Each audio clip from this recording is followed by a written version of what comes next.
At Pixar, well, we also say that failure is part of the process. It does happen. We don't actually use the terminology very much. Now, there are times when we have something which actually does fail, so we don't avoid it. It really fails, you say it. But the terminology of making a film is, since we know they'll have problems, is we're trying to solve the problem. That solution didn't work. Let's try this. I think you gotta have a dream. The School of Greatness. Really? Yeah. Please welcome Lewis Howes. Welcome back, everyone, to the School of Greatness. Very excited about our guest today. We have the inspiring Ed Catmull in the house, the co-founder of Pixar Animation and the New York Times bestselling author of Creativity, Inc., overcoming the unseen forces that stand in the way of true inspiration. I'm so glad that you're here. Thank you so much for being on the show. I'm really happy to be here. We were just chatting for the last 30 minutes before this conversation, and I'm fascinated by your story, by your life, and the things that you've seen, witnessed, overcome, and building a business, but also just building a beautiful life of your own.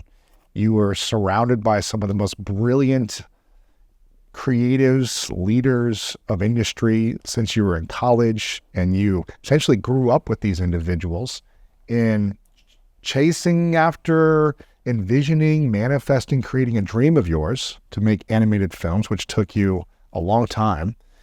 And then you've now done over 32 films since your time of starting at Pixar, I believe, and Disney, 32 films. Is that correct? Yeah. And it's incredible to know the influence you've had on the lives of, I'm assuming, billions of people who have consumed your stories. So I just want to acknowledge you for the incredible amount of work that you've created, the incredible amount of things that you've had to overcome in building the first animation film to, building a massive company, and all of the unseen forces of thousands of creative individuals coming together. The incredible magic that happens with that, but also the challenges you've had to overcome as well. So I'm so excited you're here. And we were talking about one of my favorite moments from Pixar, which was Toy Story 3 at the end, where that made me so emotionally captivated, so moved to tears at the end of this movie, that I remember watching it the first time thinking, how am I crying watching a cartoon? Like, how is this making me feel so deeply about my own life and imagining my own life? And it's just amazing what you and the entire team has been able to create. So I'm excited you're here. I'm excited for the book that has the expanded edition to it, which talks about what you learned in the last 10 years of leading Pixar and Disney animation as well. And welcome again to the show. Very excited. Well, I'm very happy to be here. Although I also want to be careful that I don't take credit for what those other people did. Of course. So, but being the leader, being co-founder, leading the charge, and casting a vision and overseeing the vision is a big responsibility. Well, that was the fun part. Yeah. Was, okay, how do you have these rather amazing people work well together over a long period of time, and this never changes? Like, today's problem is not like yesterday's problem, and it keeps changing. Right. What was the biggest challenge you had in starting that first movie? Because I remember you saying it took about 14 years of time of saying, when we'll be able to actually create this animation? I think it was 14 years from your prediction. What was the biggest challenge in waiting that long and actually putting out the first movie with Toy Story? Well, when I first started, it was like, this was the goal was to make a film, and I naively thought that it would probably take 10 years. And I very quickly, within 2 or 3 years, was disabused of that. Like, that was just wrong. But I didn't replace it with another estimate. It's like, I really didn't know.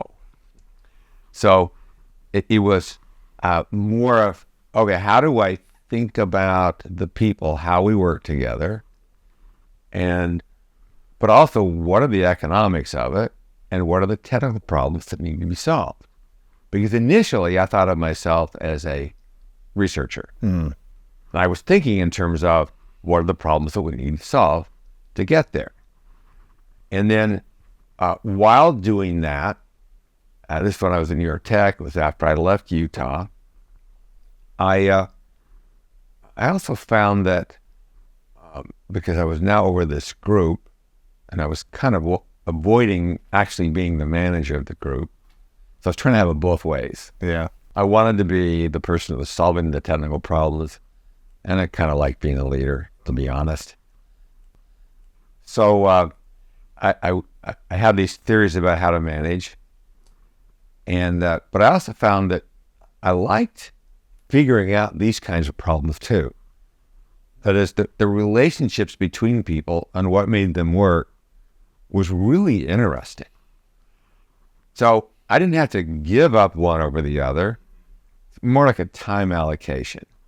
But I would say there was a phasing over time. But I stayed pretty deeply involved in technical issues probably for the next 10 or 15 years. On the technical side. On the technical side. Before launching the first film. Before launching the first film. Yes. And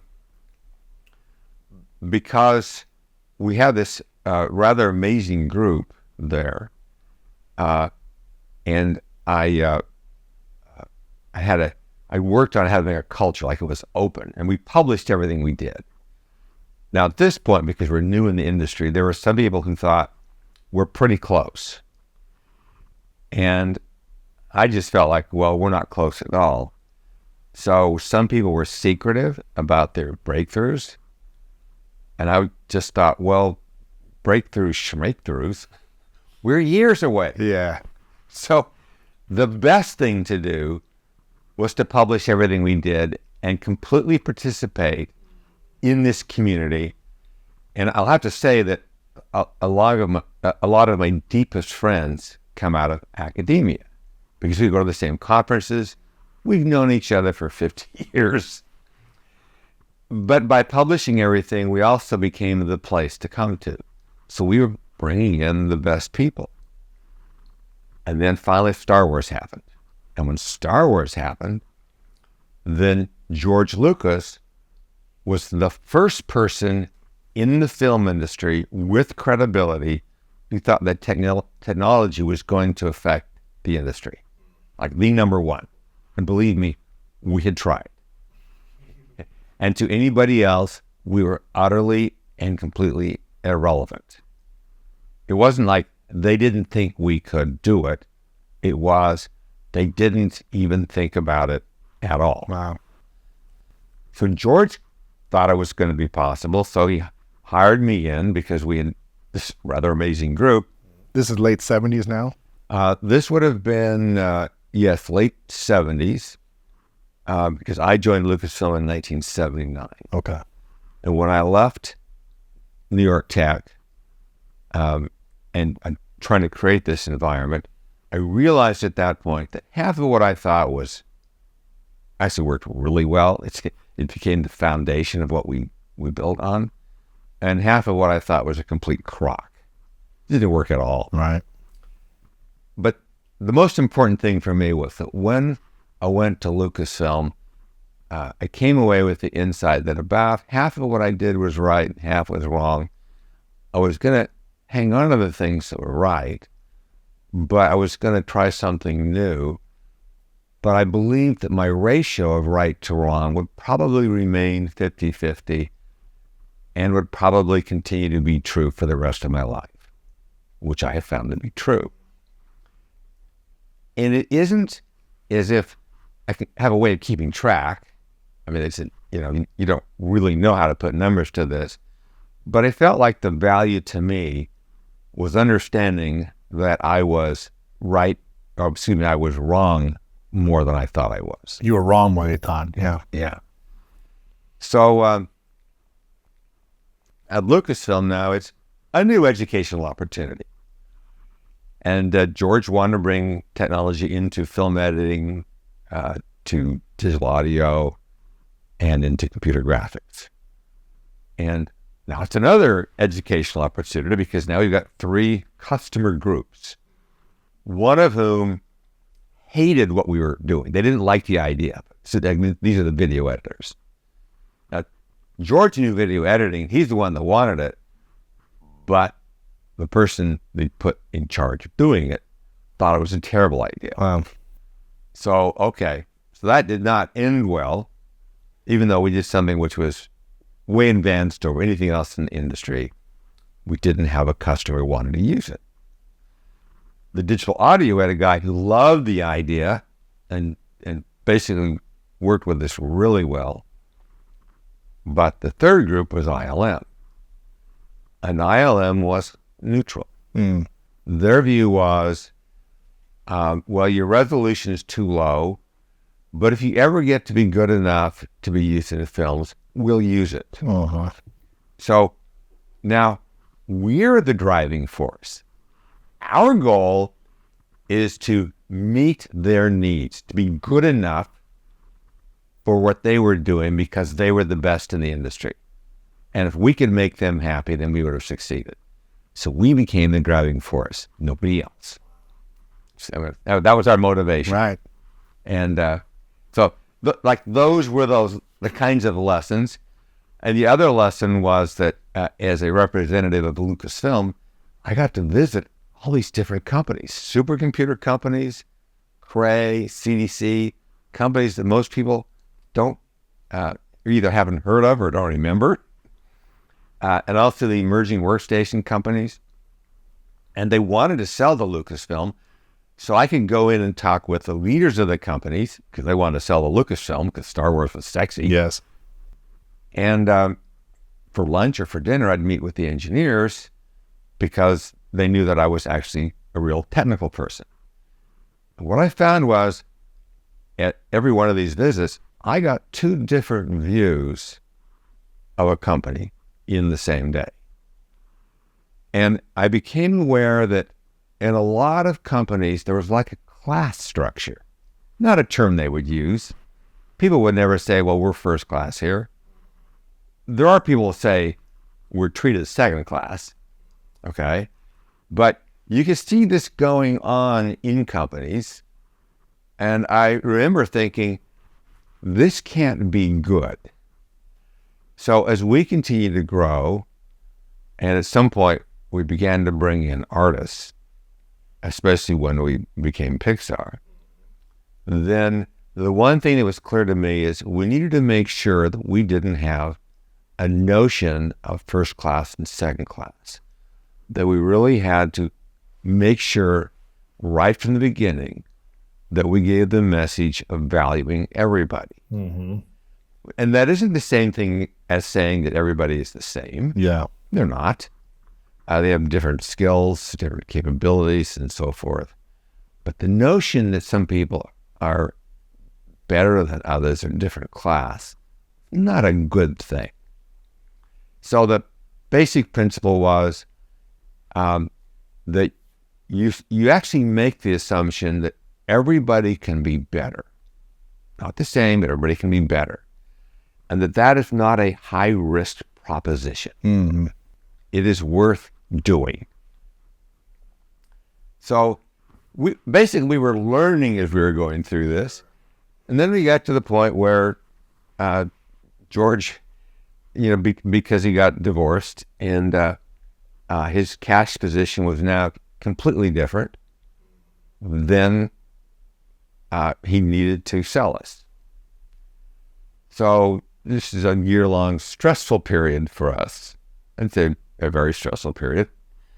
But part of that was by this time we had reached a level of quality because we had built some hardware in order to do high-quality images that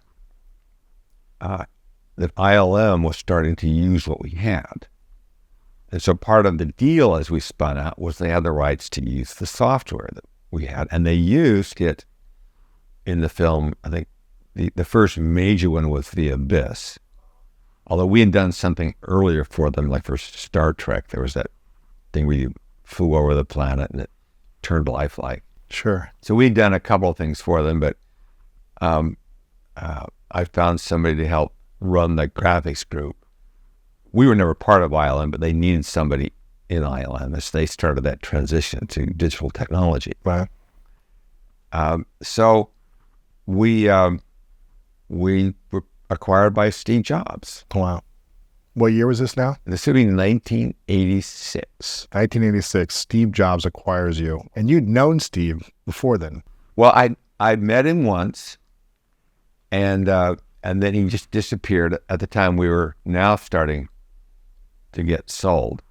Now, I didn't know why he disappeared. Later, of course, I learned the reason was he was in this internal struggle, which resulted in him being removed at Apple. So this was basically a public humiliation for Steve. And it largely had to do with the way he related with people. So that's kind of the mythology around Steve. And I knew Steve when he was like this. That is, his behavior around people was not empathetic. And that kind of behaviors is frankly kind of, it's interesting, and people like to tell stories about it and write about it. It's sort of like the bad boy behavior. And it's unfortunate because it doesn't capture the arc of Steve's life, which is far more interesting and impactful. Instead, the focus on the outside, whether it was movies or writing about him or articles, was about a period in his life. And that was a period in which he was kicked out of Apple. He started Next Computer. And next, he did some brilliant things, like his software choices, it turns out, were fundamentally, ultimately changed, not only Next, but later Apple. His hardware choices were questionable, and he made some poor business choices. Sure. And choices in which he thought these were really big wins, but I was looking at them and thinking, oh, this cannot be a good idea. Right. But he bought you guys. He bought Pixar. So then he bought Pixar after he got them. So we knew Steve when he was like that, but we didn't have any choice. Like, we'd been spending a year. This was an utter disaster. I mean, it's a long story itself, Sure. like the things he went through. But the end result was that Steve acquired us. When he acquired you guys, were you excited or were you more nervous based on his personality from the past? Well, we were excited to keep alive and keep going. So that was the excitement part. The dream. Yes. And Steve is like, he is, for us, and varied. I had a great relationship with Steve. So I think I worked for Steve longer than anybody else. Wow. And I never had an argument with Steve. Never. Wow. We disagreed at times, but we never had an argument. And my style with Steve was that if I didn't agree with him, first of all, I knew, I was self-aware enough to know that I absolutely could not think as fast as he could. Right. I mean, he's really smart. You're not going to debate him. You're not going to jump in. Yeah. Yeah. So, I mean, there are people who actually can push back with him and argue with him successfully. So there's something that's not known about Steve, but he actually values people that push back on him. But I can't think that fast. So instead, he'd shoot down what I say, and then I would say, well, let me get back to that. And I'd wait a week. So I'd think about my next sentence. Right. For a week. And then I would give it to him and he'd shoot it down. Let me get back to you. So this might go on for weeks. In a couple of cases, it went on for months. And there'd be one of three outcomes. I'd say each one was about equally likely. One of them was we reach a point when I would say, oh, I see what you're saying. You're right. And that ends it. About a third of the time, he would say, okay, got it. You're right. End of discussion. It's like, you just bought what I said, and that was it. I didn't explain it very well the first time. Sure. And one of the reasons I would do this is I never confused the personal power that somebody might have or their position with what was right. So it didn't matter if somebody was a better debater or could think faster than I could, or they were in a senior position. I didn't mean they were right. So it just meant that I couldn't argue at the same rate. So I just didn't give up as long as I knew that I was right. And if I wasn't right, then I would change. So the other third of the time is we didn't reach a conclusion. So in that third, I just did what I wanted to do. Yeah. And Steve was okay with it because we had discussed it. And that's how it worked Oh, interesting. for all those years. How many years did you work with him? Well, he acquired us at that time. We were then a public company, so that we were a public company until we were acquired by Disney. And then at Disney, the terms of it was that we had the equivalent of a board of directors. We're just now a group within Disney. And I had a dual report to Bob Iger and to the head of the studio. Wow. And but we had this steering committee. And so the steering committee was John, Steve, and me. And then Bob Iger, the chairman of the studio, and the CFO of the company. Wow. So like every month to begin with, and it slowly Sure. got me there. But now this group would come in, and they were like our board of directors. So that continued up until the end of his life. How many years total kind of in that range is that? When you first... Well, from 86, and I forget what year he died. Wow. To 10 or 11, I think. Her. Yeah, something like that. Yeah. Okay. So 30-something years. Yeah. So, yeah, it's amazing. What were the three biggest lessons you learned from observing Steve Jobs, from communicating with him, and from the way he left the world? Well, in the case of, it's like, what are the lessons? One of them, which he understood intuitively, which was that when you're wrong, you change. Now, I mean, there's different ways of phrasing it. It's like that there's no upside in being wrong. And some people think they need to win the argument. And Steve actually understood that was never the point. It was, you want to get to the truth quickly. But he also understood that at an intuitive level, that because of the power of his personality, it actually could distort the process. And that was part of his learning as he went through this, was the recognizing, what was him recognizing that his abilities, his like superpowers, could actually get in the way of him finding out things. So I'll give a couple examples.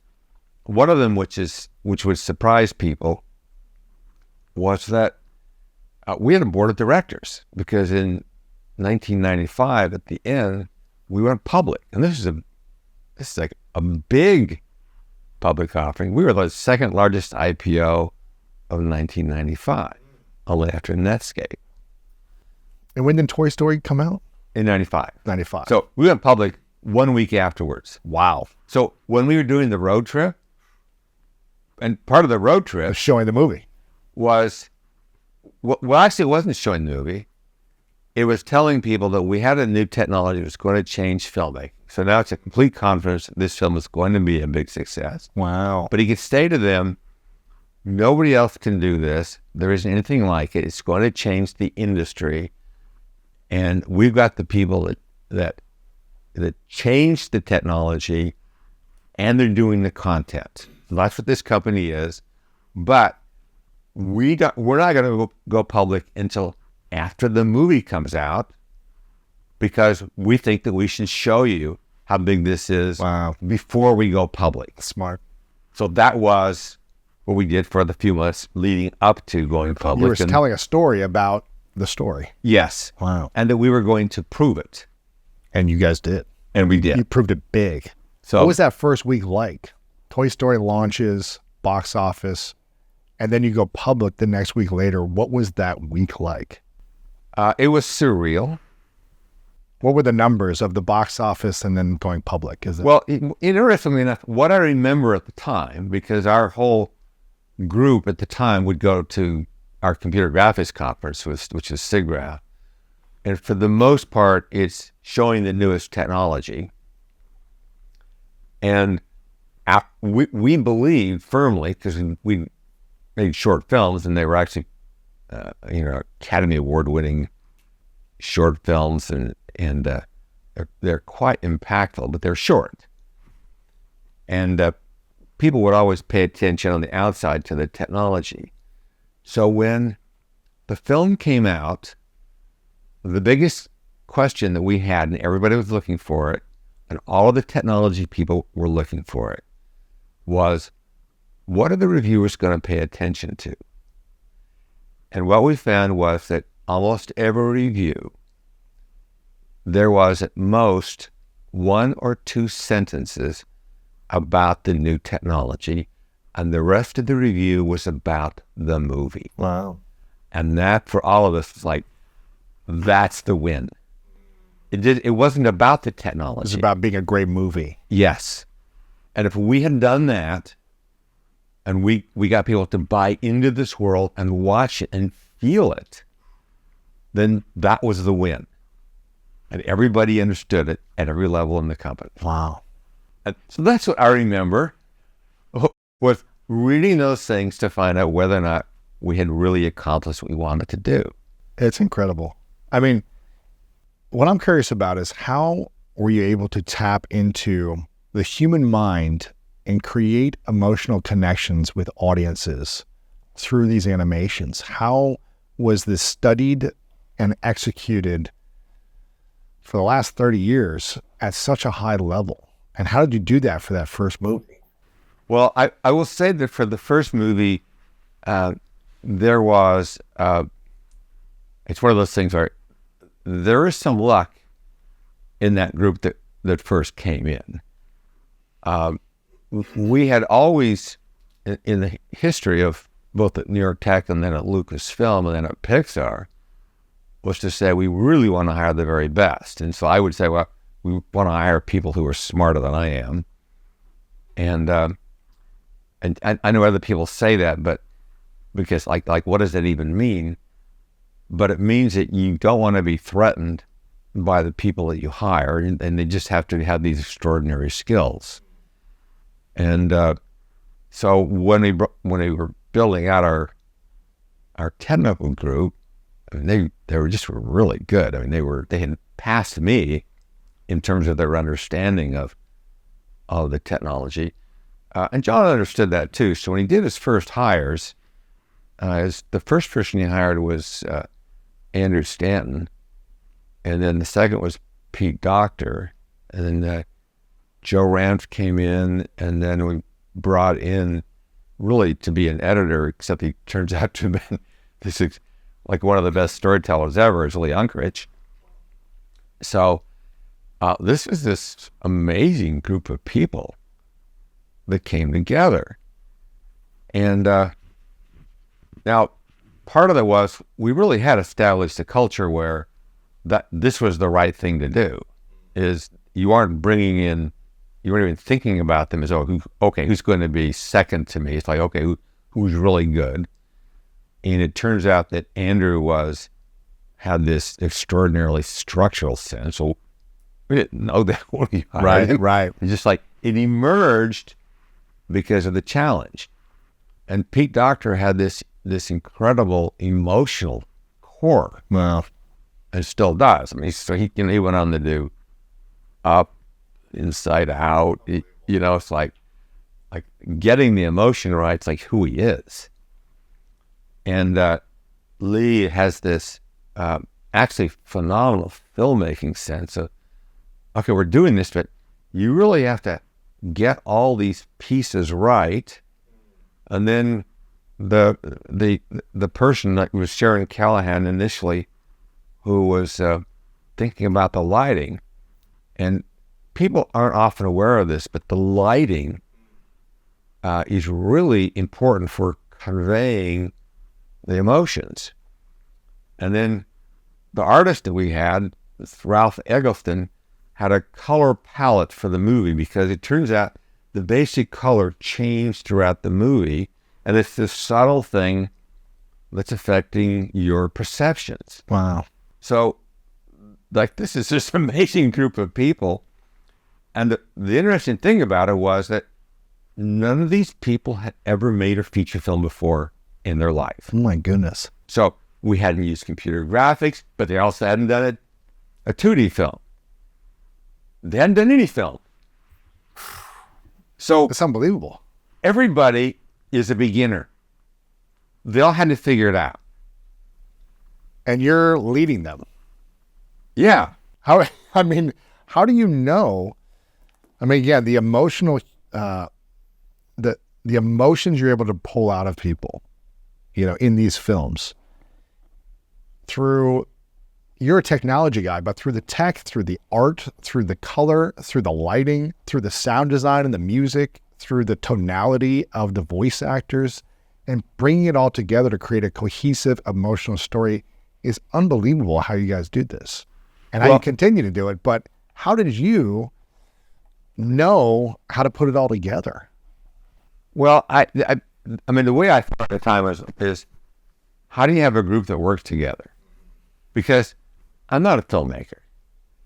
And I would, over time we developed a way of helping people, which ended up being called the Brain Trust.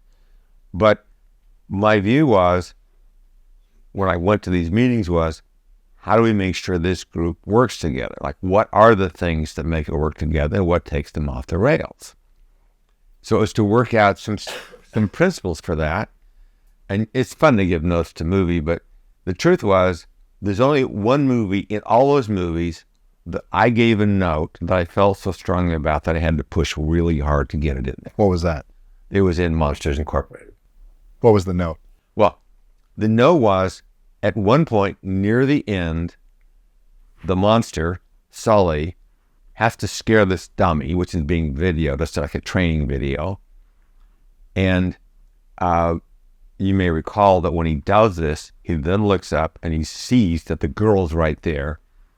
And he scares the bejesus out of this little girl, the one he loves. And he didn't mean to do it. But the original thing, what she saw was that she saw him on the monitor. So I looked at this and I said, you can't do this because anybody that has a child remembers there are times when they may have done something that where their child was in danger, either because of themselves or it happened to them. And when that happens, it sears into your soul and you never forget it for as long as you live. Wow. And that for Sully, he needs to see that he was the cause of the thing that scared her, that it was not good enough to have her see it by the monitor. So there's some pushback on it. And, I finally talked with Andrew, and so Andrew said, no, this is actually critical to the film. And I just felt, good. But that's it. Right. And so I can look and say, well, I did one at least. One note in 30 movies. Yeah. And but that wasn't my job. Yeah. I mean, they're the filmmakers. It wasn't my job. It was to say, okay, is this group working well together? Why is it derailing? When does it go well? When doesn't it go well? And so that was the whole time. And then when Jim Morris came in, initially he came in as producer, and then he was our head of production, and then he was our general manager, and then he became the president.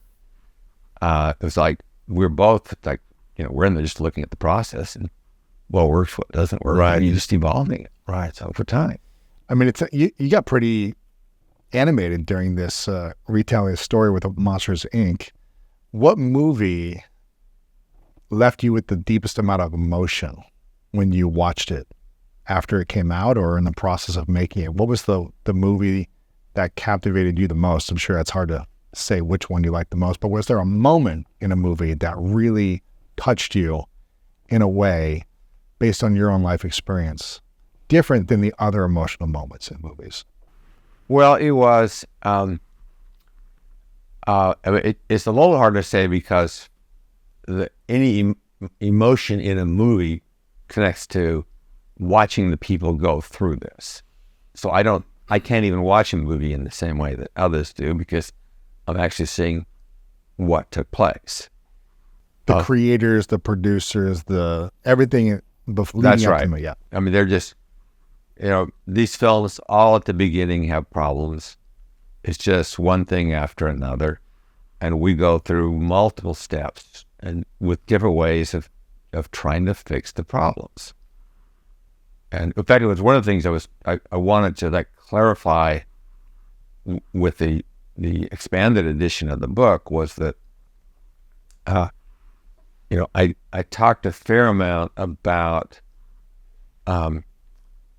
failure and how it is part of the process. But I realized that it doesn't actually capture what takes place, because we all know that we learn from failures. And in fact, failure is kind of popular to talk about nowadays, about a way of learning. The reality is that we have two meanings to failure which are deeply built into us.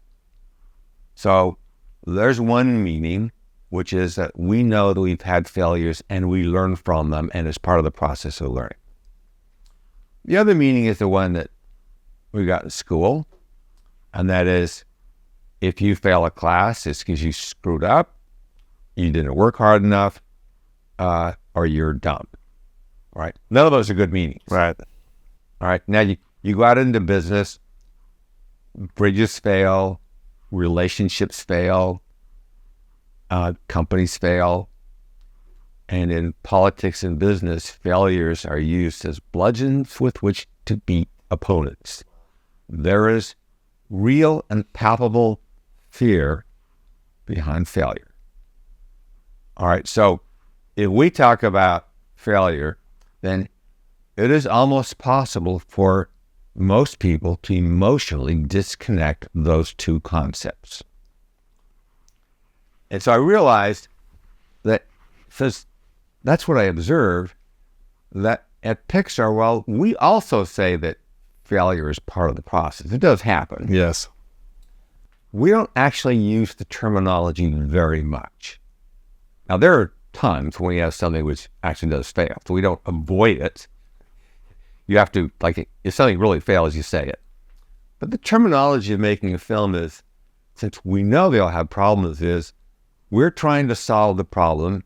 That solution didn't work. Let's try this. So the iterative process is, we're trying it. Let's try this.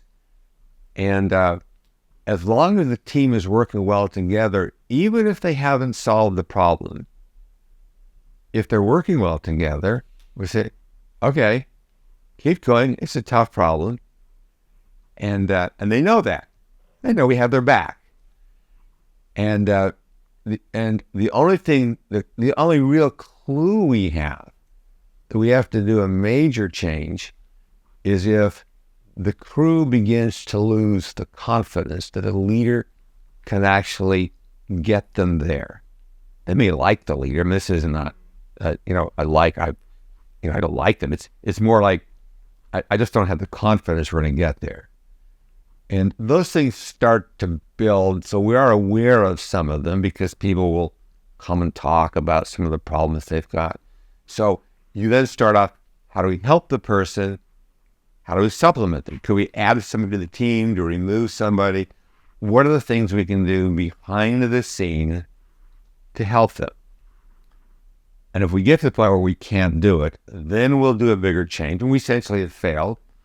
And it's tough because we picked the person to be the failure because we believe they can do it, because they're very good.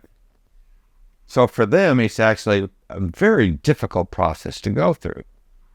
And we've only had a couple of the directors who could survive this and stay with the company. And they're very valuable. And those who have stayed were actually incredible contributors, but it's emotionally hard for them to go through. Right. But one of those was with Ratatouille. Mm-hmm. And the man who designed it conceived of the idea of a lovely man. He's really very good. In fact, the look of the film that you see came from this guy. Wow. But the film was stuck, and they couldn't get out of it. And so at that point, due to other reasons that were on us, Brad Bird had finished Mission Impossible. He did that later. Sure. He had actually finished The Incredibles. Uh-huh. So he asked him to take it on. Interesting. And Now, when the movie is stuck, do you mean it's stuck in the beginning stages, or it's in post-production, or it's like the story needs it's to the adjust? story is So the stuck. story's not complete yet. That's right. So you've got But the story, but you're like, well, we need changes here, or it's not really fully emotionally connecting, or the journey doesn't work. Is that what you mean? Yes. But in the meantime, we're building the models. We can call the You're assets. building the characters, The characters. the backgrounds, the animation. You're building it without the story complete. That's right. Wow. So, and there are pieces of it that we think are working, so we'll start to make them. Because you can't make the whole thing at the end, so you need to start to make You make it. like one scene. You're like, Yeah. we like this part. We think this will work. We think it's going to, you're right. We think it's going to work. We might be wrong, so sometimes you may throw that away. Really? That's expensive. So it's kind of like shooting a scene that you don't use, but you're got 1,000 people animating something and working on. Yeah. Yeah, You have to try things, you figure them out. sure. Because what is the lighting? What's the character going to look like? How is this going to work? So they're doing all this work, but you can't get too far ahead of yourself. If you don't have the story complete. Yeah, so it's a tricky balance, but it's always a tricky balance. Yeah. Life is a tricky balance. So, in this case, the characters look beautiful. Everything's gorgeous about it. It's not working, and there are a few things that are just fundamentally wrong. One of them was that originally that chef, the chef Gusteau, was alive throughout the whole movie. Okay? And he kind of sold his soul. He was actually a highly rated chef, but he was making money because of advertising and using his name to sell products. Mm-hmm. And so... And he was consulting on the movie, is that right? Or the chef that was No, the chef in the movie. Got you. The chef Got you. in the Was fat alive. guy. He was Yeah. alive. Got you. Because there was a consultant, I think I saw a photo over here of like a consultant showing you how to make. Oh, that's the separate. dish. That's Gotcha. the research we do. Gotcha. Like we're trying to learn what takes place. Sure, but the chef it's based on, he's alive. Well, no. We made up a chef, Got it. Gusteau, Yes. and he's this fat guy, and he's kind of lost his way. And then there's this rat that wants to cook, who just happens to end up being in his kitchen. Yes. And because of the passion of the rat, then it actually causes the chef to realize he went down the wrong path. So now you've got this problem throughout a lot of the movie is this movie about the rat who wants to cook with that passion? Or is it a redemption story for the chef who has lost his way? And then the other problem that they were wrestling with was that the rat has a family. The rat doesn't talk to humans. So he's going through, he's meeting people and learning things in the restaurant, but because he can't talk, you don't know what he's thinking. And then he goes back to his family and he explains what he just went through. But you just saw this. When you're watching a movie, you just saw this. So now it brings the movie to a dead halt because he's explaining to them the things that you just saw. That's not good for filmmaking. So Brad Bird enters the picture. Brad looks at it, and the first thing he does after working with a good friend of his who was a good screenwriter, they kill the chef. So the chef died for some reason, but he's still on these TV programs, and because he'd been teaching on whatever the channel was, and the rat's inspired by him. But because the chef is dead, and Remy knows the chef is dead, then the chef is now a figment of his imagination. So what this means is that this figment of his imagination can sort of pop up, and he's interacting with what he thinks the chef Would is. teach him or tell him, yes. So it takes care of two huge problems. One of them is we now know who the movie's about. It's about the rat that wants to cook. So problem number one is solved. And the second one was, because he can now talk to the figment of his imagination, and it doesn't feel unnatural because it's not like he's talking to a ghost. He's actually, you know that he's talking to himself, or if that's clear. So that means that he doesn't need to go back and explain anything to his family, so you know what he's thinking at the time. So now the pacing starts to work. Now that's the brilliance of Brad Bird, is to come in and say, oh, here's what we're going to do for good storytelling at every step of the way. And so now this film, which had these interesting elements about it, turns into something which is brilliant. And then Brad has his own take about art and what it means to critique art and its impact of it. And he puts this in the movie. Because you're watching this movie thinking, well, like, where's it going? Because a rat can never really run a restaurant in Paris. Like, is it going to happen? So that's what makes it hard. So he takes this hard concept and he turns it into this thing at the end, which is profound. And then when the audience sees it, it's like, oh, I didn't see this coming, and this is beautiful. And so what I remember about the movies is actually going into the audiences, because I remember we had the big opening in Paris. Wow. It's cool. And I would get to that moment, and what I would do is I would turn around and look at the audience. And that was the rewarding part. As they're watching the final scenes or the whole movie? No, it's that final scene. Yeah. I'd look at them, and they were going like this. Because they didn't see it coming. That's incredible. And that's what it was. It was incredible. And then, so that's rewarding when something like that happens. And was there ever a time you cried in watching your own premiere?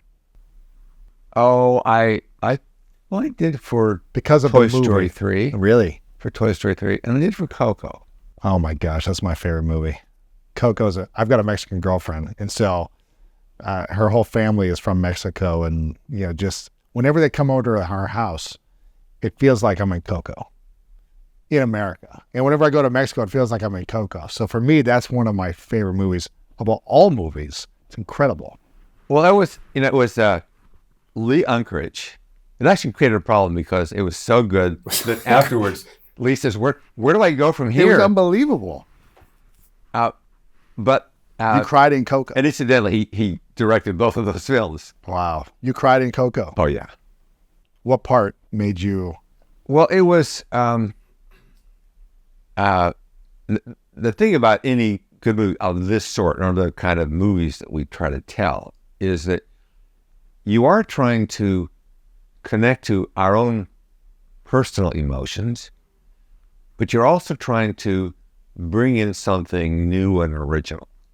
Because to be honest, there's unfortunately sort of this bias against the Mexican culture, because what do people hear about on the news in terms of immigration or various things at the border? But they don't represent Mexico, and they don't represent what takes place like in southern Mexico with the Day of the Dead. I mean, if you say the Day of the Dead in America, it's like, oh, it's kind of odd, the Day of the Dead. But it means something entirely different there. It's like the respect for the people that came before us. That's what it's about. So, and you actually get that in the movie. So they went down into the villages in southern Mexico, and they spent a lot of time getting to know the people, talking with them. We had a group in California. They were like Mexican advisors because we wanted to get it right. And essentially, you got these people from North America going down into Mexico. I mean, they're in North America too. So you got people, from America going down. Well, how are they going to tell that story? So they worked really hard to try to capture that. The same was true with like Moana. It's like another great movie, incredible, and you actually start to get something from the culture because you don't want to work off the biases. Right. You don't want to work off of what other people are thinking. And the same was true with Ratatouille. It's like, we all know cooking in the home. We watched our parents cook, or we cook. We watch the cooking channel. You can see the chefs in the kitchen. But what is it like to actually be in a highly rated, fancy restaurant in any place? What's the culture like? We don't know that. So for Ratatouille, they went into those restaurants. They got to know them, and they also were given some work. Like at the French Laundry, they actually spent time in the kitchen, and they were given jobs to do. Wow. So they were capturing that. Now, what's interesting about it is even though we know a lot about cooking, we don't know whether or not what they're saying in the kitchen, the way they're acting, is true. All right? We just don't know. But they sense that it is. If you've actually done your research and you put that in the film, then there's something that is conveyed to people because you took the time to find out something new and original. So in the case of Coco, it was to go down and find out, how do they feel about it? What are they doing? What are they thinking? And I remember, this is when the movie came out, because we went down to the premiere, and one of the things I appreciate is that when Americans make movies about Mexico, they don't know the difference between the Mexican broad-brimmed hat and the Spanish one. So they like to interchange them. But in Mexico, they know. So they went down there and they wanted to get those details right. And most of the audiences, they wouldn't know. But they felt like they needed to have the people who would know that it was right. Sure. What was a part of the movie that emotionally captivated you the most in Coco? Well, it was, because the intent was, it actually is the respect for these people that came before. It's like, and because it was real. He'd learned something, he figured out something about the people that came before him. He also felt like he was able to fix some things that were wrong. But it was also emotional for me for a couple other reasons too. One is in the storytelling, was that initially Lee was going to make this as Pixar's first musical, because Pixar really doesn't have musicals in their DNA. Disney does, and Pixar doesn't. And one of the things I want to make sure is that we didn't try to make one studio like the other. We also weren't trying to say you have to be different. So they had to evolve in their own way. So if one wants to make a musical, then they can. And at Pixar, if they want to make a musical, they can. And so Lou was going to be the first person to do that. So we got these brilliant two people who also had done something down at Disney. So, they were, good and close, and we'd worked with them before. And so they wrote the first song for his movie, which is called Remember Me. Incredible. And so, but as a filmmaker, he said, okay, that's thematic for the movie. So now he builds a story using this song throughout it. All right, so it's now a key element of where did it come from, why was it written, and the notion was that, if his great-grandma dies, that she's the last person who will know where the song came from. And she's got... Oh my God, she remembers it. Yeah. And she's got Alzheimer. It's so emotional, actually. I know.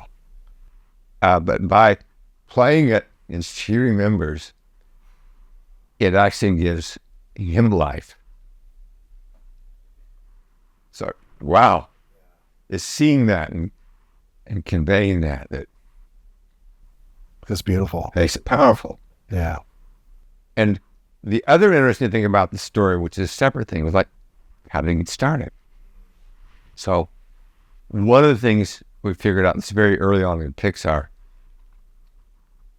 when we started our second movie, well, the second was Bugs Life, but the third one was going to be a sequel. No sequel had ever been successful, right? An animated sequel had ever been successful. So the thought was originally by Disney was that this is going to be a direct video.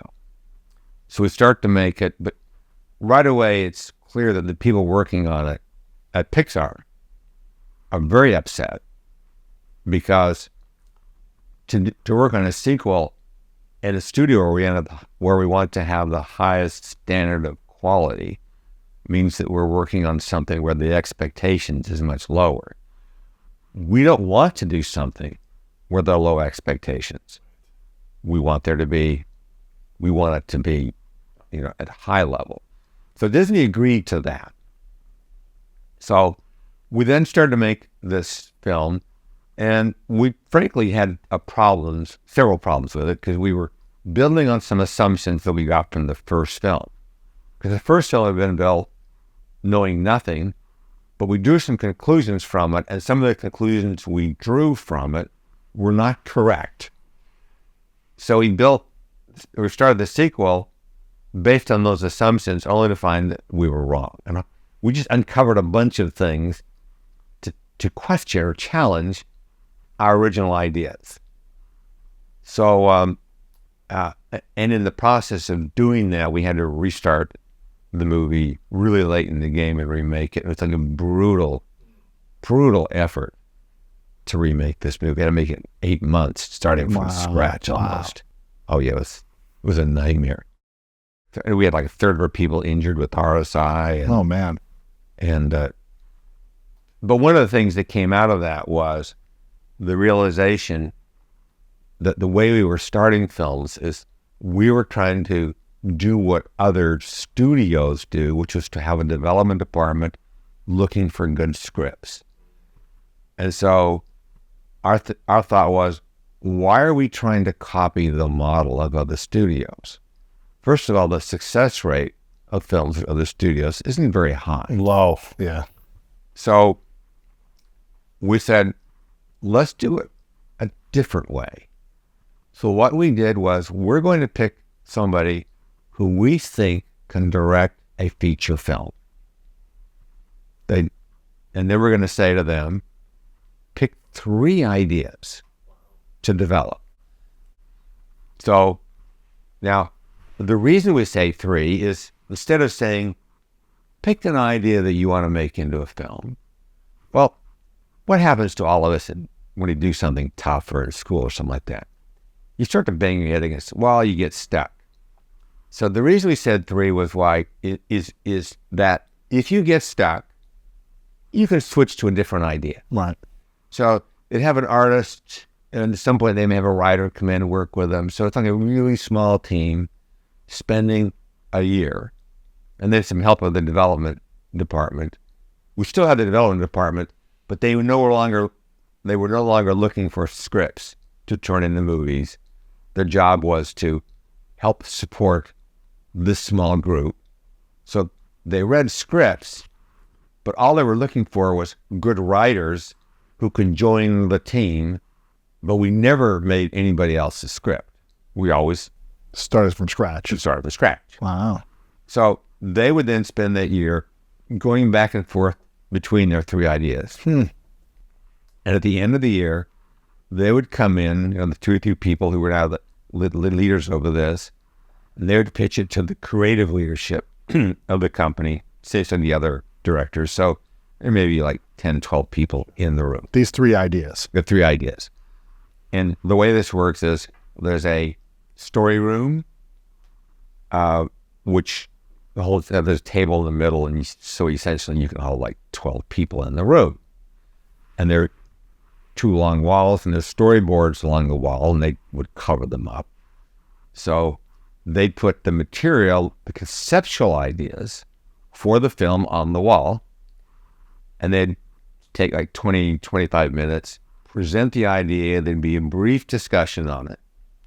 And then we go through the 3 films. Now the process started, and they all did this, even though they've been on the other side, like they've been on the creative leadership side, and then there'd be time when they'd pitch their ideas. And they'd all start saying the same thing. They would say, I love all 3 ideas equally. Right. It doesn't matter to me which one you pick. Now, it's not true. They do like one better. And the debate when they leave the room is not which is the best idea to make into film. It is which one do they really want to make. And I think we've always called it right, because when we'd come back and they'd go, yes, I was hoping you'd pick that one. Sure. But in the case of Coco, Pete came in and he pitched an idea which is related to an idea that he pitched before he did Toy Story 3. And then when we had the ability to make Toy Story 3, he was asked to direct it, and so he switched over along with the writer he'd worked with, Michael Arndt, brilliant writer. And they developed a good relationship. So basically Lee was pitching that idea they originally had. Then he pitched his second idea, which was to be a full-on musical, an interesting concept, challenging concept. And then the 2 walls were up, so then we go into the other room. So we open the door, and when we open the door, the table, the ceiling, both walls, and the end wall are filled with Mexican artwork. Really? So there isn't a single word that's said, and everybody knows which movie we're making. Yeah, there's a poster bows of the first 2, but this one is a whole experience. That's right. You walked into Coco World. That's right. You walk into Coco World. Wow. Now, the interesting part, this is the way it works, is the final movie actually was very little like that first thing. It didn't matter. Right. Because you start off with the concept. You're going to learn something. The whole idea of all these trips to Mexico was to learn something, because everything else is sort of based on, kind of things you knew. Right. Because you're interested in stereotypes and so forth. So you expect it to change pretty dramatically in the process of doing it. So when he pitched Coco, and you guys went back and decided, like, okay, this is the movie we're choosing of these 3, was there a debate, or was everyone just like, oh, we know he's the most passionate about this idea, let's let him run with the thing he's most passionate about? Well, I think in that case there probably wasn't any debate. I would say with others there is some question about, okay, which one is it? But that's probably more than normal. Like, there'd be a little debate about it. Right. And also, not everybody goes through the process. Like, if Andrew Stanton says he wants to make something, it's like, okay, Andrew, you can make whatever you want. Sure. Now, with the case of like something like Moana, is there ever a place where you're like, okay, we've got this big star that wants to do a movie with us. Let's come up with a concept, or is it Moana? Then who's the right fit for a movie like this, where The Rock was a great fit for one of the characters, obviously? How does that process look like? Oh, it's the story first. Then you're looking for the voices that can fit. And actually, when he picked Tom Hanks, he wasn't the big star. He was after he signed up for us that he actually became a big star. Really? He'd done some things that were. He hadn't done Forrest Gump yet on TV, or no? This bigger stuff took place later, after Toy Story. Yeah. Yeah, there was one film. I forget which one it was. I think it was Big. Big took place after we signed up with them, but before the film came out. Really? After you signed up for Toy Story? Yeah, I think that was. All I know is when we first got him, he was moderately well known. Then he became really big, and also with with films, you tend to get people who are a little more on the comedic side because they have that ability to convey something. Because films essentially have multiple layers. So you've got a visual layer, which works really well for younger people. And we don't try to aim too young because we're not trying to, some of the films clearly are too intense for, and depending on the child, 4 or 5 or 6 or something like that. And then some of the verbal things are more sophisticated. So kids wouldn't actually know what they are. But there's 2 interesting phenomena that come from this. One of them is that it's very interesting when you're looking at body language and it tells you one thing, but what they're saying is something different. So we're kind of wired to recognize that what they're saying isn't matching what they're either doing or what their body is saying. That's interesting. So the good animators and directors and storytellers actually recognize the value of doing that and the skill set that comes with it. And the other thing was, and Walt Disney understood this, was that if you have something which has got the multiple layers, and sometimes only the adults would understand it, people forget, kids live in an adult world. They're used to having people talk about things and they don't know what they're talking about. Right. So one of the reasons they watch movies multiple times is they're trying to figure it out. So it becomes a learning experience. So, and you want to, so adults can watch it and enjoy it. Because otherwise, there's some animated films where you kind of shoot yourself, right? So, okay, this may be for 4-year-olds, but I'm sorry. I can't watch it, yeah. I can't watch it. Or, I'll have my child on my lap because I want to have my close bonding with them while I'm looking at a book. Right. Doing something on my iPad or whatever until the child takes over the iPad. What would you say then are the main elements of a successful animation film to make it really last? Well, the one thing is we try not to do the same thing all the time.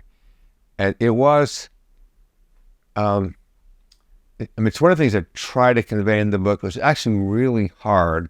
I still don't know if I got it entirely. And that is that when you're trying to do something new and original, and like you get something like the way this team works together, and it works, and there's a good feeling like, okay, it all came together. You can't actually do that again. And that's the hardest thing is companies want to reach some sort of stable point. Right. Like we get the process right, and let's just get there. We finally figured it out. We know we had to make a bunch of compromises and all these things. We finally reached the balance point without fully understanding that the balance point is just illusion. That in companies, and it happens at different rates, but it always happens, is that the underlying technology is changing, different rates in different technology, but it's changing. The people who are using this process are they're growing older, they're getting families. You've got new people coming in with new skills because they're taught different things. The expectations of the customers are different. The expectations of your partners are different. There is nothing in this picture that is stable. So if you realize this, then you say, okay, this premise of how we get to that sweet spot is something that continues to change and we have to keep working. Wow. Like that's the fundamental principle. It's like it's not going to be the same. But there's an kind of an outline or a structure you like to put together for a great movie to come about, or is it always changing and evolving that kind of structure and outline? Well, the thing is there is something basic but about a structure of a film, but it's not a law. It's like your guiding point. And if you're going to violate it, then sometimes you should, then you should know why you're doing it. Okay? So with a movie, for instance, then a movie has a certain kind of structure. It's different from a Broadway musical, which has a break in the middle, Yes. as you know. And books have a wide variety of structures. So each one has a structure. Well, movies have kind of a structure, and they last from typically an hour and a half to nearly 3 hours. You just watched a movie last night, you said, and so there's a structure. In this case, it's part one of a two-part movie, because they're essentially, having the structures going over a period of time. And likewise with the series, then the series have a structure and an organization around it, but for creatively making that structure. So we respect that structure, and some of those things work well and some don't work well. I mean, I've seen, as you have too, there are some series that start off brilliantly. In fact, they're so brilliant that they end up lasting longer, but they didn't actually have a mechanism in place to think about how it's going to end well. It's just sometimes you get to the end of the series. I can think of two in particular that I won't name, where like you get to the end, it's like, that's it. Right. Hey, like if it was disappointing and they hadn't thought it through, and I can think of somewhere they get to the end, it's like, that's satisfying. Yeah. All right, this is well done. It was well thought out. So in the basic film, let's say it's a 2-hour film, the fundamental rule is, in the first, say, 15, 20 minutes, you're establishing the rules of the movie, and you're also making it so that you're setting it up so that people like or care about the characters. And by the end of that first act, you need to know what the problem is. All right, so that's kind of like the general guideline. Mm-hmm. And so we do try to think that way. You actually care about these people. You know what the problem is. And you accept the rules. Now, the audience is very forgiving of your setting up the rules. And they don't want you to violate your rules, because then it's just arbitrary. It's like you just made that up at the end for convenience sake, or this incredible coincidence that takes place. People don't really like that. They can tell when they're being gamed or manipulated.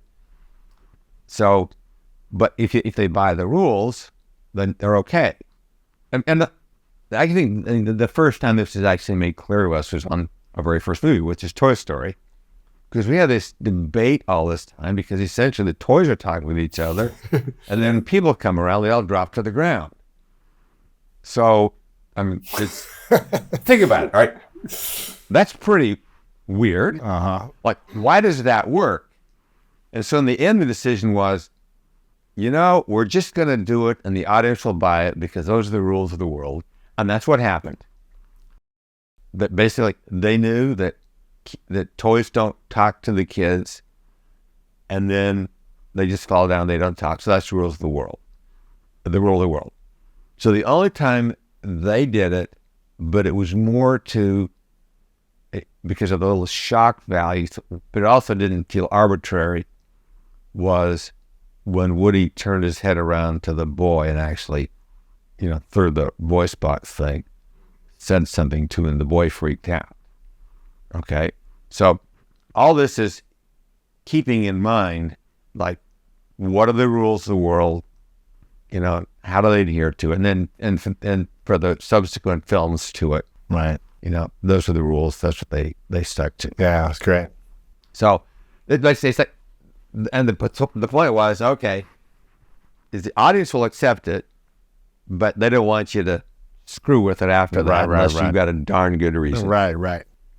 And then the rest of the movie is like, okay, it just gets worse and worse. Things get tougher and complicated, and they're trying to solve it, and you're rooting for them. And and that's where there's a lot of variability. And it's a little honest act. Sure. And then at the end, it's like there's a way to get through this mess. And so at this point, you feel like you want to have the right resolution to the problem that was set up at the end of that first act. And so with Toy Story 3, for instance, then the issue, of course, was, okay, there's finally that time in their life when Andy is really going to college, right? It's actually going to happen. So emotional. And so now you go through that. And so once you've actually established what it is and what the relationships are and who's who, so that's the first part. Then you're going through these other things as you're finding about the other toys and this daycare center. And, It's hilarious. and then some things like they come back way out of the path, like the claw that's coming in. Because you don't see it coming. And you like those kind of things where you don't see it coming, but it actually is appropriate to the story and it draws way back on the first one. And it's just like, because it was funny and it was, it helped with the things. Everything about it just like came together.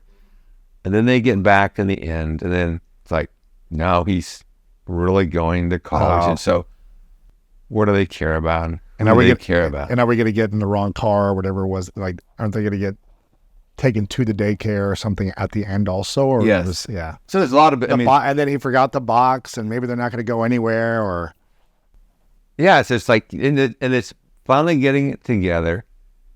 And then when he actually says goodbye, it's like, okay, it's earned.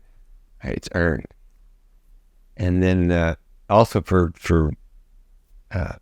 people whose children watched the first movie, and now their children who watched that movie are going to college, that's a whole level of meaning for them. All right, so these were all things where it's not like our people are doing it to like push buttons or something like that. It's like, okay, what means something to people? People care about. They have these emotional things when their kids go off to college. And how do kids think about their toys? And, it's like, okay, so the thing is, I'm an adult when I see these movies, but I do remember these two very impactful movies on me when I was a kid. Really? Which are Walt Disney's, there's Pinocchio and Peter Pan. wow. So in this case, I see them in the theater, and they only show them in the theater like every 7 years. So they had this release cycle at the time. And so I hadn't seen them for many years, and I saw them again as an adult. And I remember these movies very clearly and the entire story. Then when I saw them as an adult, I was watching it, I realized that the things that I remembered in the movie were not in the movie. Really? I had made them up. Wow.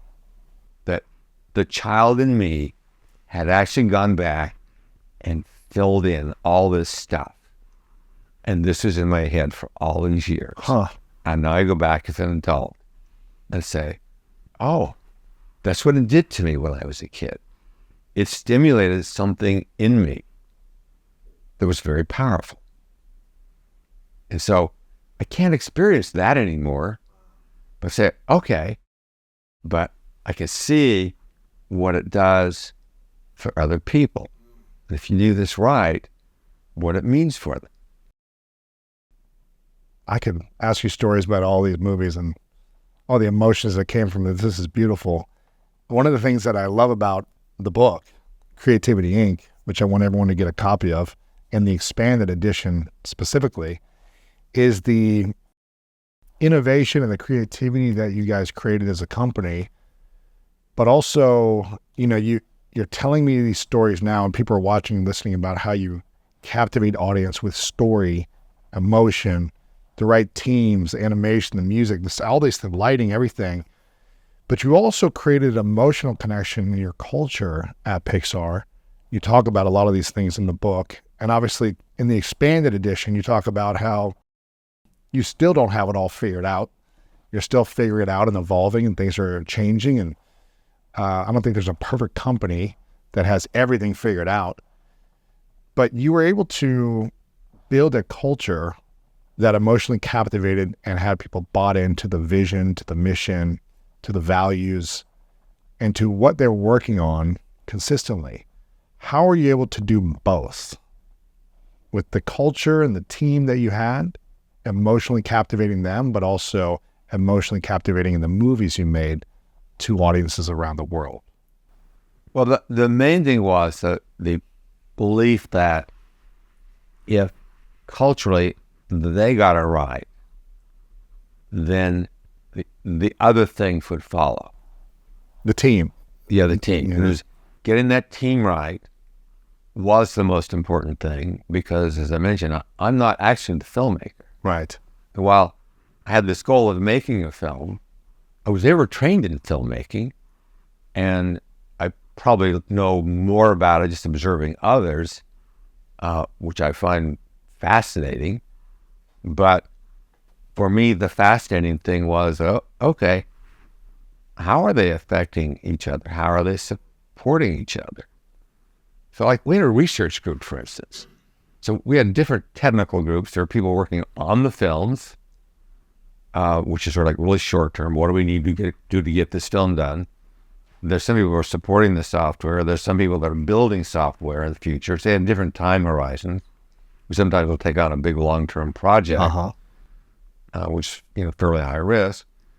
But we also have a research group, and these are people they're all PhDs. They do some really interesting stuff, and they've got a really good leader. And then he picked his successor to lead the group, and I would meet with him on a monthly basis, just to catch up. But I have no idea what the rate of successful things they produced was.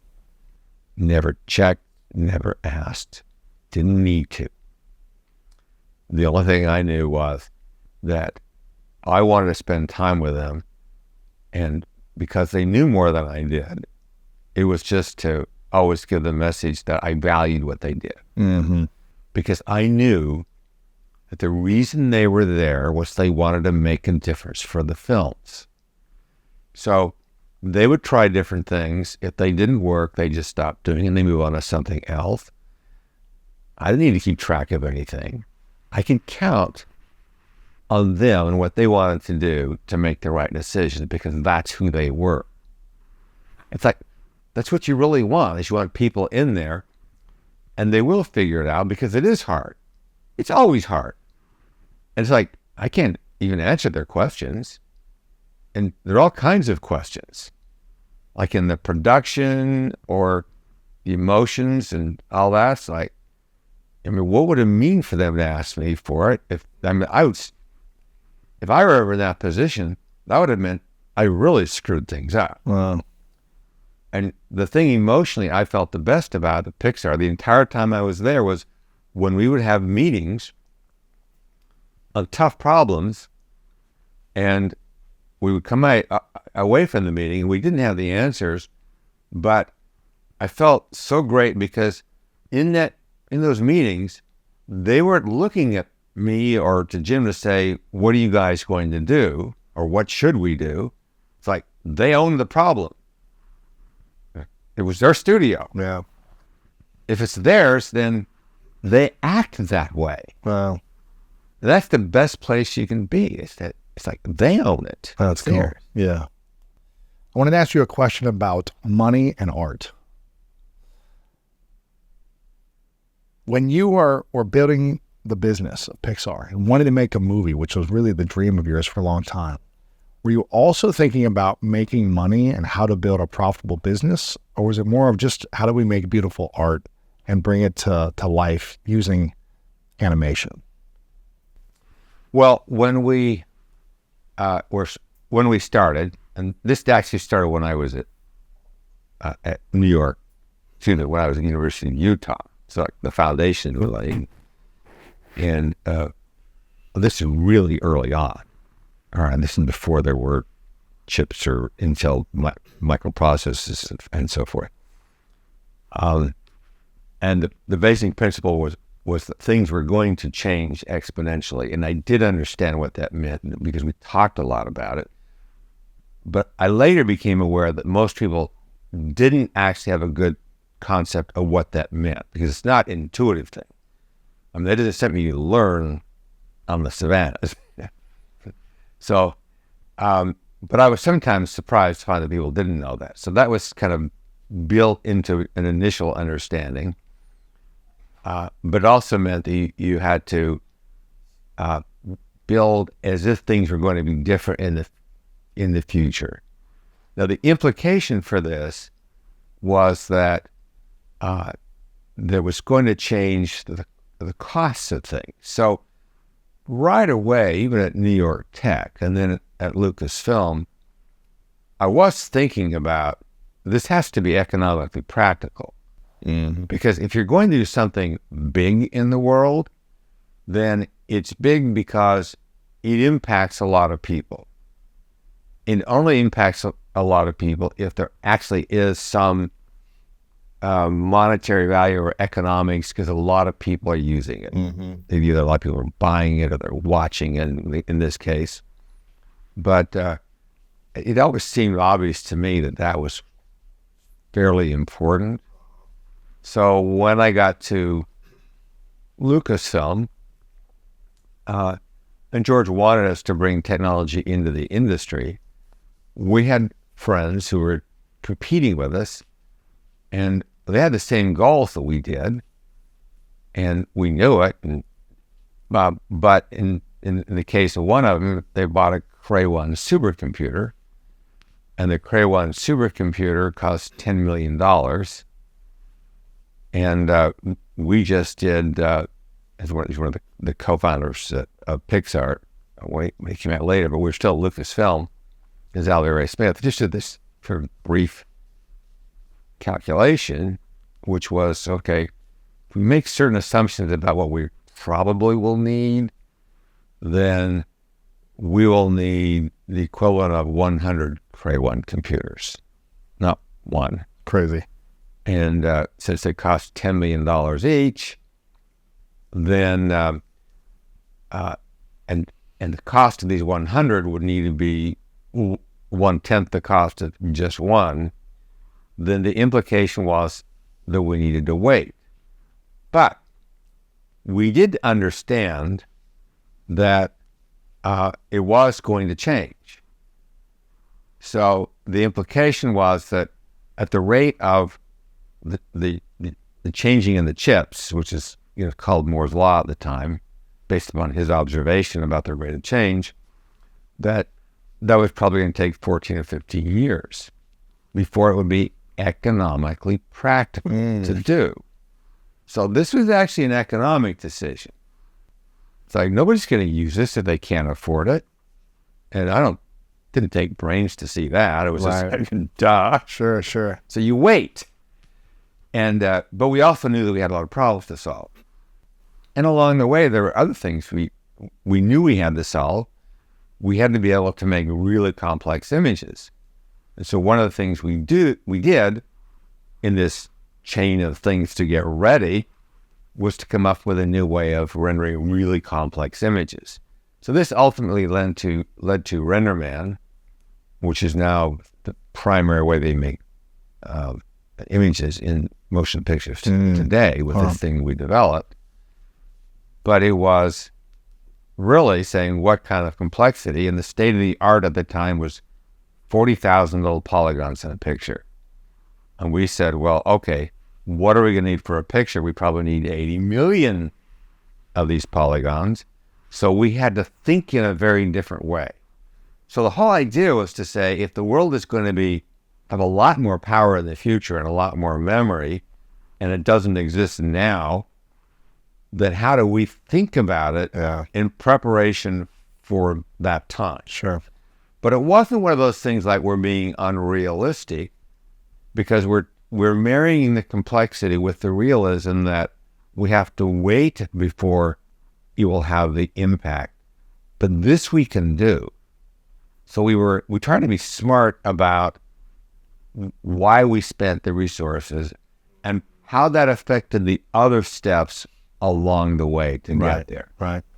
And this turned out to have been like one of the milestone pieces. This is where we got the Oscar was for basically doing this very thing. Wow. Which had such an impact years later. Amazing. I mean, you had incredible patience, to work on something continually until you're able to actually put it out there and make what you wanted to.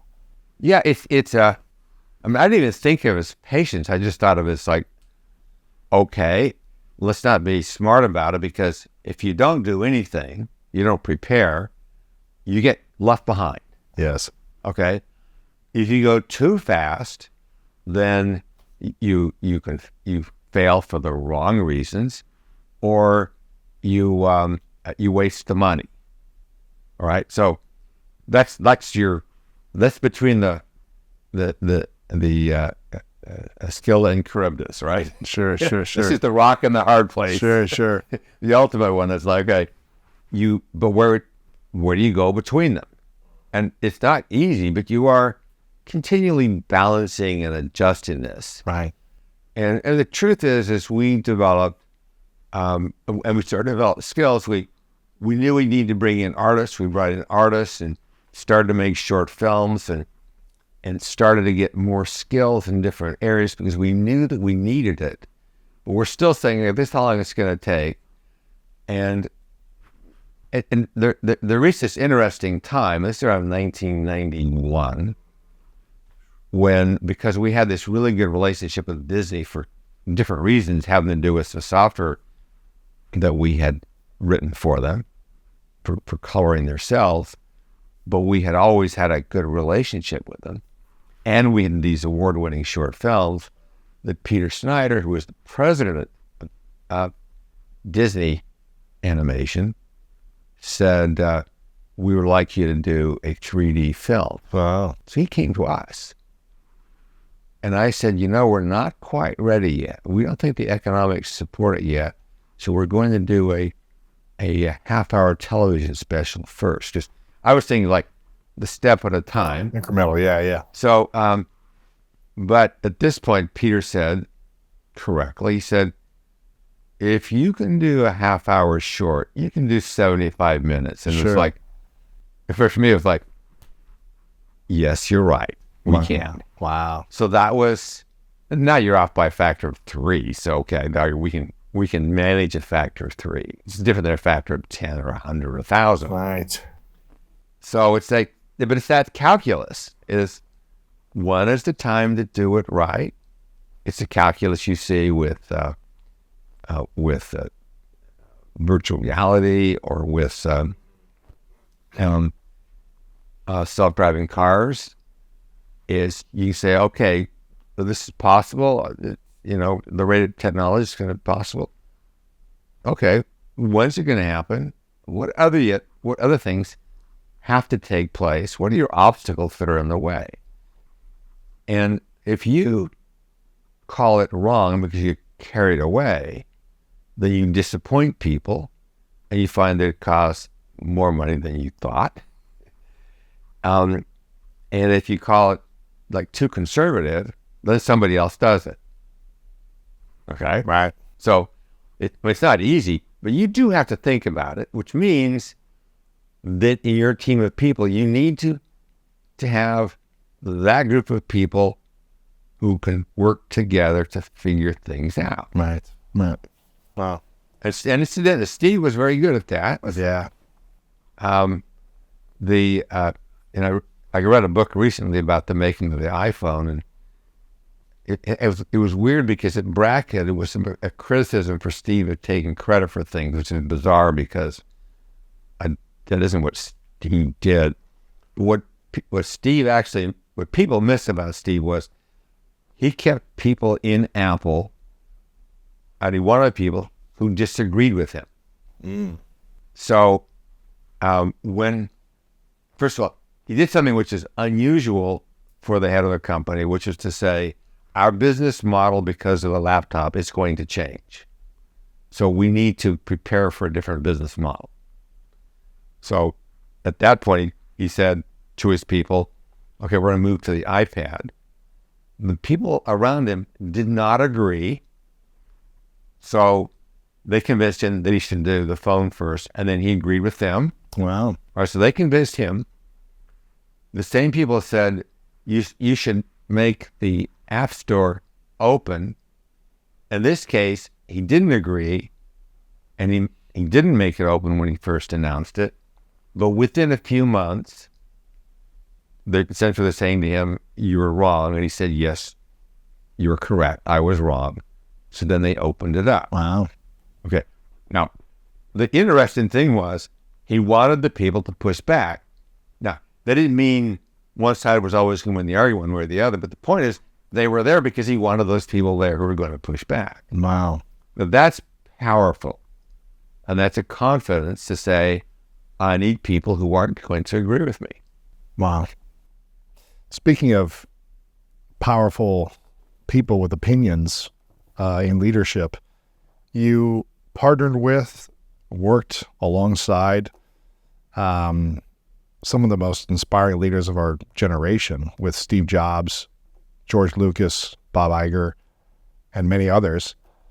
But what were the biggest lessons from each one of them that really stuck with you while working alongside or working with these individuals? Well, in the case of George Lucas, he was the first person with credibility in the film industry who said technology is going to change film. So that was the reason that he hired me, was because he believed it was going to happen. His goal was to change filmmaking. All right, so it wasn't about he's out to make a profit from it. So this is my community, I want to help it.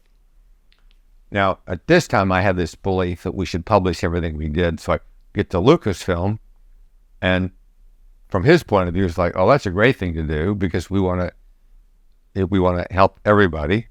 So, and of course, his films were, doing exceptionally well with the subsequent release of the next two Star Wars films. So he was completely supportive of us publishing everything and participating in this broader community. So then Steve Jobs bought us, and now this surprises people, but I wanted to publish everything we did. Steve is known for being secretive. Steve never challenged my decision to publish everything. It's because Steve is smart enough to know that we were doing something different.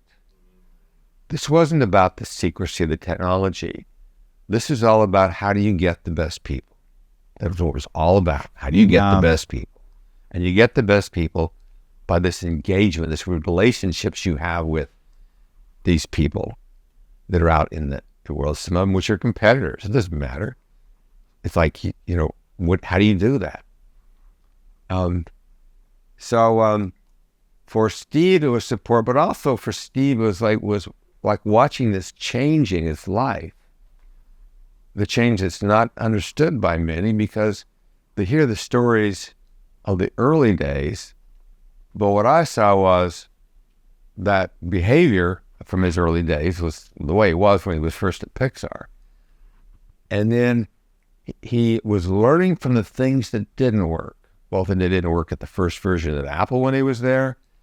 He made some mistakes at Next. He did some things that were right. He did some things that were wrong. The first version of Pixar, when they were selling hardware, didn't work. We had to do a restart. Wow. The other thing I should note is that, which I tell people, but because it's not like a secret, but I was actually president of Pixar 3 times, which meant that I was unmade president of Pixar twice. Wow. Who made that decision? Steve. Because Steve was saying, you aren't really ready for where you are right now, so let's have you do a different role. How did that make you feel when you were essentially demoted from the Like job? crap. But the thing was, Huh. I knew he was right, Wow. and then I needed to learn some more. So because I knew I had an impact on the culture and how it worked, and so that I kept on doing, and I was still adding to what we were doing, and then we go back to the point. Says, okay, yes, you're ready, and then we got to the point where we're a public company. No, you're not ready. Yeah. So, yeah, you're not ready to be the president of a public company because that's a different kind of animal. Interesting. That was not fun, Wow. but I also knew He was right. that he was right. So then we were public for a while, I don't know, maybe a year or something like that, and then he said, "Okay, so you are ready now. We've been doing this for a while." So then I was Wow. president for the 3rd time. Now the funny thing was, the 3rd time he got up in front of the company and announced that I was now the president of Pixar, and everybody sort of scratched their head and said, "We thought he always was," because it didn't matter. Right. So it was, and I tell this to people only because it's like, sometimes it's okay. You're just trying to get to the goal. This isn't about your particular role. Like, how do you get there? But also Steve, this is around 91. 91 is when he got married to Lorraine. His son Reed was born. And he saw this pretty dramatic change in a short period of time over the next, I'd say, 4 years. And it was like Steve was completely different. He had a bonding with the directors because he understood something which is hard for people to understand or even understand about him, which is that when you're leading something, you really commit to it. You got the passion. I'm going to make this work. And when it doesn't work, we're going to change. Right. So it's that balance of like, you commit. Like he would measure that, he could see that commitment. Like it's deep in people and deep in himself. And then as soon as it didn't work, okay, let's try something different. Wow. Okay. How do you do that? Sure. All right. Because you normally think a commitment means I'm going to make it come hell or high water. And this is what it means. I'm putting everything in this to make it work until I realize it isn't working.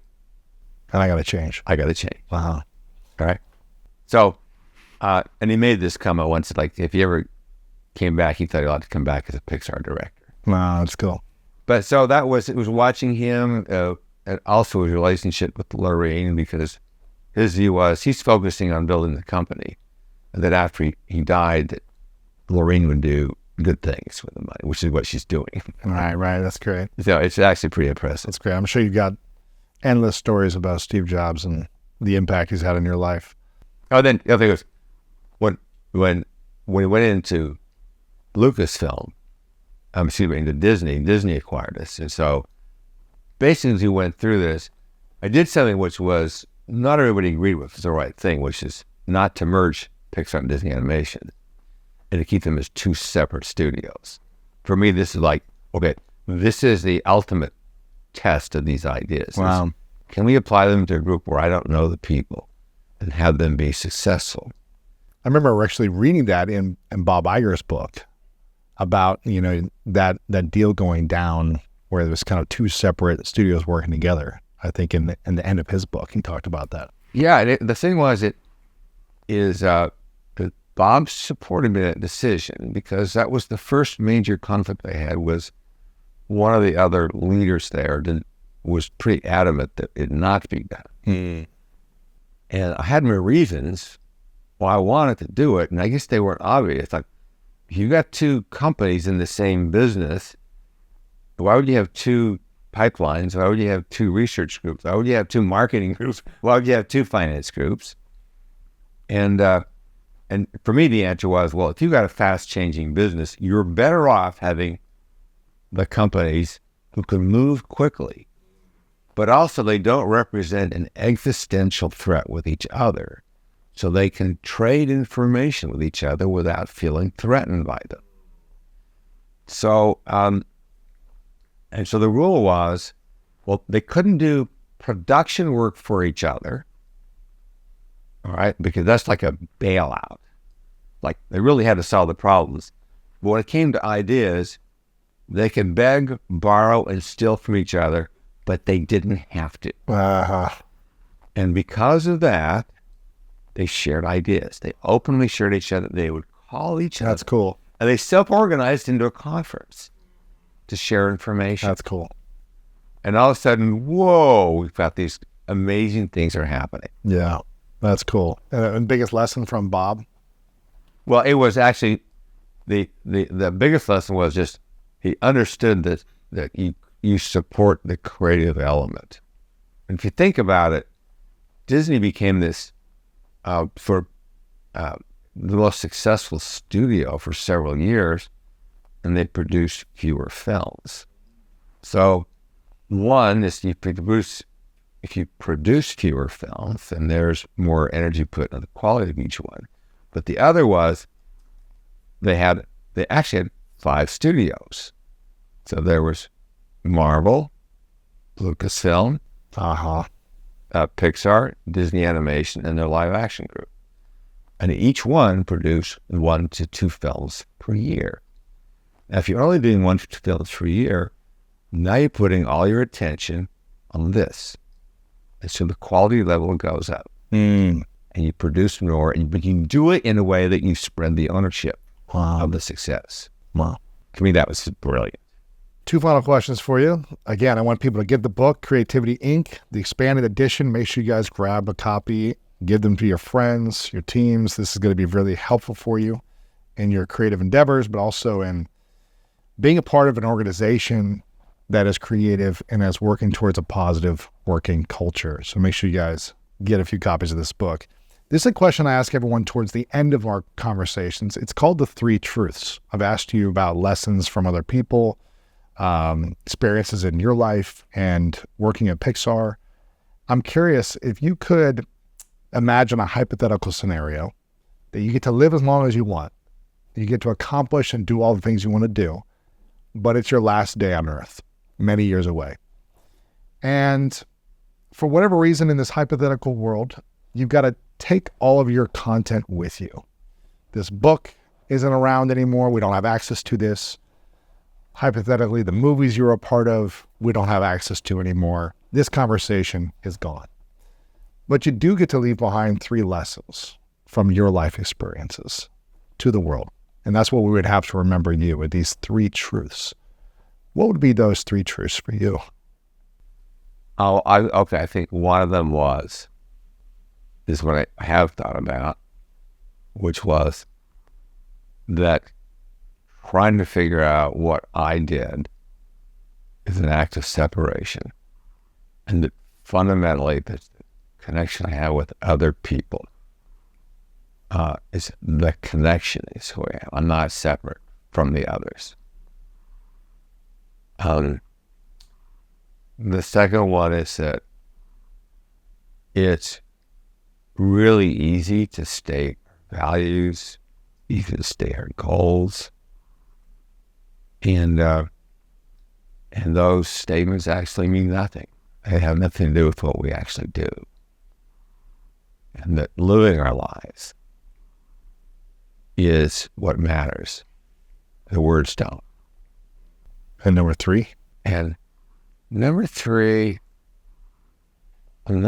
is kind of a hard one because I think because it may be related to the first one. It just has to do with all these other connections. Both obviously they're the close ones with the family and children and grandchildren, and then sort of spreading out. It's like those connections and working on them and maintaining them and actually relying on other people to do the things that I'm not good at doing or remembering certain things. I guess it's related to number one. It's just like that. It's just like feeling that part of something that's bigger than I am, and I can't even separate myself from it. Yeah. Hard question to answer. Yeah.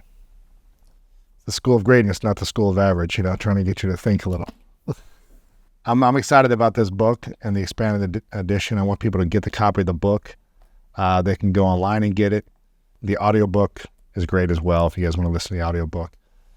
So much wisdom in here. So I'm grateful that you put this out and you added to the expanded edition. I want to acknowledge you, Ed, for your generosity, for being here, for adding so much value with your stories, your wisdom, your words, and living your life in a certain way in accordance with your values all these years. And I'm grateful for everything you've created in the world. You've made a massive impact in my life, friends, families' lives with your storytelling, touched so many lives through your leadership of teams, of creating and bringing teams together to bring beautiful stories and art to the world. So I'm very grateful and acknowledge you for your contribution to humanity. My final question, Ed, is what is your definition of greatness? And for me, the definition of greatness is actually positive impact. It's like, and I think of this very broadly. It's like, are you a great teacher? You try to be a great teacher. If you got, say, a service role, even like in a government role, you're dealing with people. How do you make them feel? Is it great? I mean, obviously, when we make movies, we think, well, we want to make great movies that have an impact. But I know a lot of people now are trying to address some of the serious problems in the world. Some really serious issues there. And what are the impacts that we can have? And I know a lot of people who want to make a great impact, and that's this incredible force. And for me, that's what greatness is. Yeah. Is wanting that, having that, allowing it, encouraging it, doing it. And these are in a lot of cases, through the lens of art, it's magical. It's a very spiritual experience. And so I always try to preserve the magic of the music, but recognize the human that made it. So that's definitely one. Yeah. And I think that a knock on from that is that